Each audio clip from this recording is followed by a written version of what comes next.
শুভ দুপুর বন্ধুরা, আমি নিয়ে চলে এসেছি আরেকটি নতুন ভিডিও। তো আজকের ভিডিওটি আমার কাছে একটু স্পেশাল, কারণ আজকে আমার হাজব্যান্ডের জন্মদিন ছিল। তাই আমি বানিয়ে নিয়েছিলাম সাদা ভাত, মিষ্টি কুমড়ো ভাজা, বেগুন ভাজা, পটল ভাজা, কাঁচকলা ভাজা আর উচ্ছে ভাজা। সাথে ছিল মুসুরির পাতলা ডাল, আর ছিল কই মাছের ঝোল বেগুন ও আলু দিয়ে।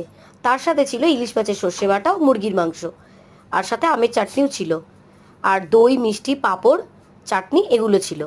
তো তোমরা ওকে একটু উইশ করে দিও। আর আমার ভিডিওগুলো যদি তোমাদের ভালো লেগে থাকে, আমার চ্যানেলটিকে একটু লাইক, কমেন্ট, শেয়ার ও সাবস্ক্রাইব করে দিও।